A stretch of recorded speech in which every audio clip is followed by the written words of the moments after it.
made it home, I dug her out, then I made her one of my aces.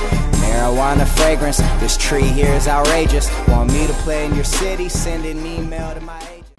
Yo, what's going down, everybody? It is Straight Outta Boston here, aka the King of Boston, and today we are back for episode 20 of the Miami Marlins franchise here in MLB 13, the show, and today we are in the off-season for Season 2. We're going to head into Season 3. We do not make the playoffs, but we do finish at 500, which I had mentioned all along was my goal for the season, so I was very satisfied about that.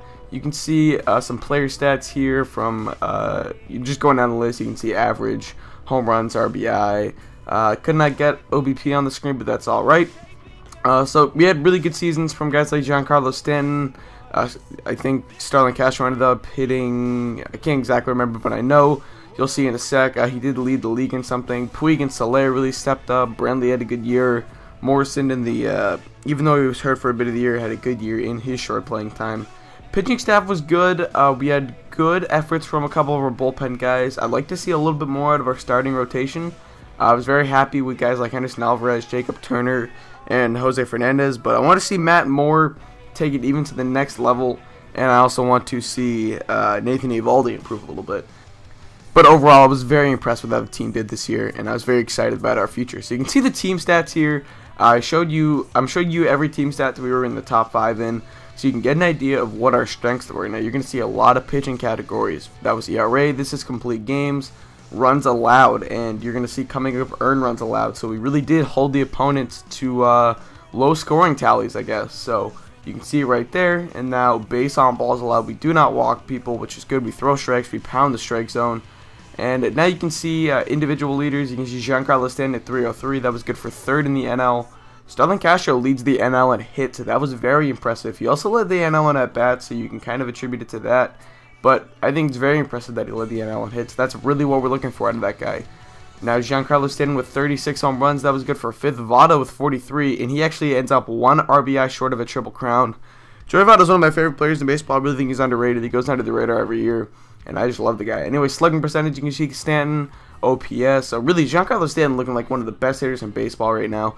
And that's something that we obviously want to see out of him. Even though I thought about trading him in Season 1, I think I'm very glad that it kept him. He's just been great for us. He's a great hitter in the middle of the lineup. We locked him up for another 2 years. So anyway, Chapman led the NL. Or no, he didn't lead the NL. He was 3rd in the NL in saves.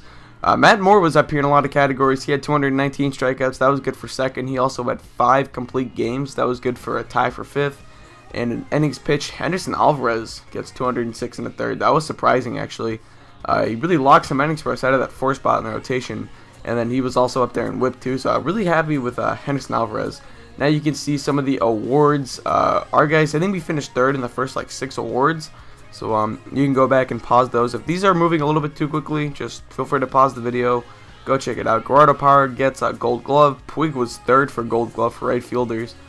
Silver Slugger, I think we're going to end up getting Giancarlo Stanton up there, but I guess I cut that out. My apologies, but yeah, I'm pretty sure he won Silver Slugger for right fielders. So now we're advancing through the playoffs, and it looks like the Los Angeles Dodgers come back from down 3-1 to defeat the Detroit Tigers. So very impressive showing by them. And now we're going to head into the actual offseason. We do get a budget increase of 10%. Now, once again, things are going to move relatively quickly in this offseason, so if you need to pause the video or go back, feel free to. Derek Jeter and Brian Duensing retire. Now, you can see my initial plan with Sano, Soler, and Fernandez was to get them all on 10-year contracts, but that's actually going to change as the offseason goes along, because not everyone likes 10-year contracts. But anyway, you can see some of the guys we get back.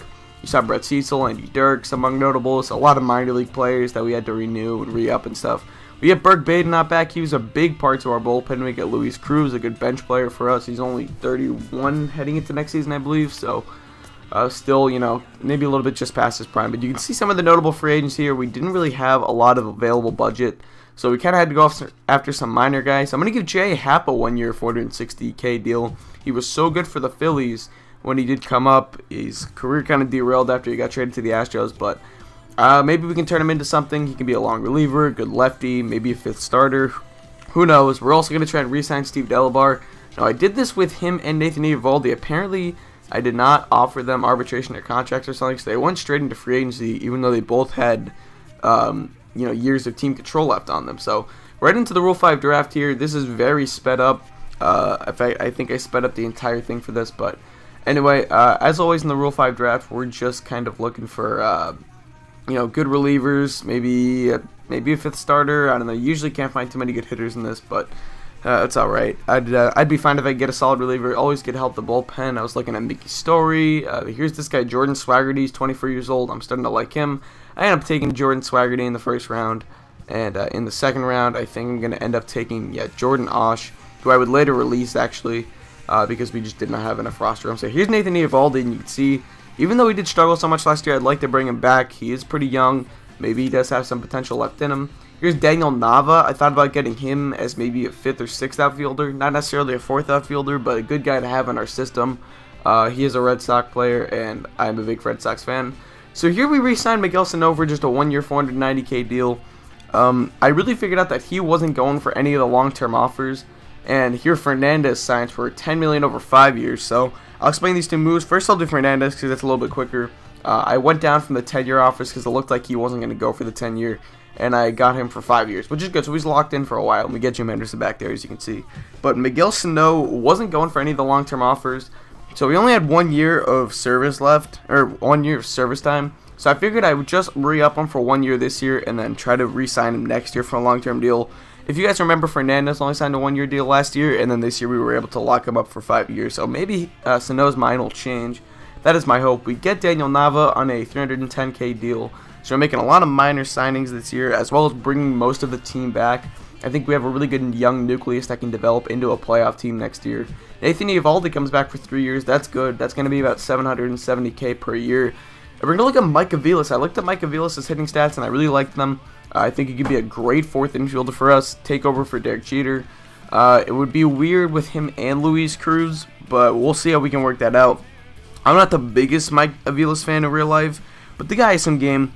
And I think that he can work out for us. We signed Tyler Clark here. That was a backup closer because we didn't have enough closers on our roster. We get Mike Aviles for 2 years, 1.42. So given a lot of 2-year contracts, like I said, we're trying to assemble a young nucleus. And then here we signed Rafael Lopez, another backup catcher to fill out our roster. Jorge Soler, I'm gonna end up giving a little bit more money than Fernandez. I'm gonna give him 12.5 over 5 years. And within a day of offering that, he's going to accept it. So he gets a little bit more money than Fernandez, but the point is we lock him up for 5 years. That's what we wanted to do. And I'm very excited about that. So here we're in arbitration for Gerardo Parra. He's going to get $1.4 million. I don't know if I want that off my bench. I might have to explore some trade options. Look at this trade. Josh Reddick for Andre Ethier. Man, I thought the A's were high for doing that one. Taking on a big contract like Ethier, giving up a young stud like Josh Reddick. He's not a stud, but I like Reddick. Anyway, we're going to sign Dave Righetti as our pitching coach as well, because we had to fill out a pitching coach, and he was like the only one who I'd ever heard of, so why not? So we get Dave Righetti for 3 years, and then we're going to renew the contracts of Jordan Swaggerty, our Rule 5 draft pick, and Zach Lee, our last year's Rule 5 draft pick, and he'll likely stay on the team as a long reliever, or maybe go back into AAA for some more seasoning. So you can see here at the start of spring training, we have the 8th overall team in baseball. That's really good. I think that's playoff good. I think we can maybe make the playoffs this year. Anyway, so we have a few trade options here. I'm going to trade Gerardo Parra and Mitch Talbot as a throw-in for Tony Childress and Alberto Tejada, who are 2 top 50 pitching prospects, because the Indians were in need of another outfielder. Their top left fielder was like a 4 overall or something ridiculous like that. So we got 2 top 50 prospects, which is really good for us, and we dumped Gerardo Parra, who I did not want to keep.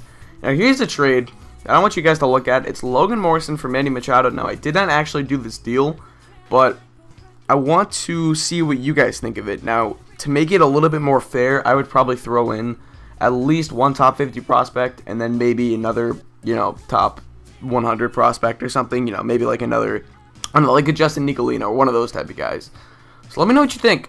Right straight up, this is a little bit unfair, but my plan would be to move Miguel Sano to first base. He did play, oh yeah, look at this, this was hilarious. The Indians waived Gerardo Parra like a few days after trading him. But I would put Sano at first base, that's where Sano played when Logan Morrison was hurt.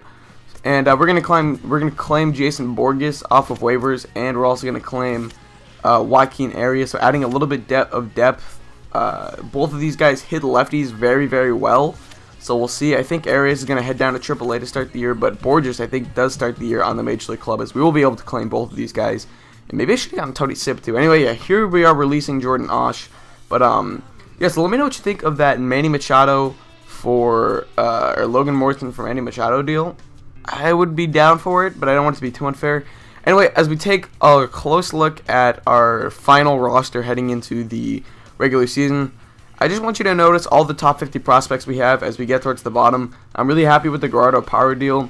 Both of those guys are only like 20, 21 years old, I think. So we have Christian Yelich, there's Alberto Tejada, Lamont Hill, last year's second-round draft pick, or 2 years ago. Vinny Machado was up there. Anyway, that's going to wrap up this video, so I thank you guys for watching. I'm really excited about this team. I think we can make a playoff run this year, and our future is really bright. So thank you guys for watching. I hope you did enjoy, and so I'm out. Peace.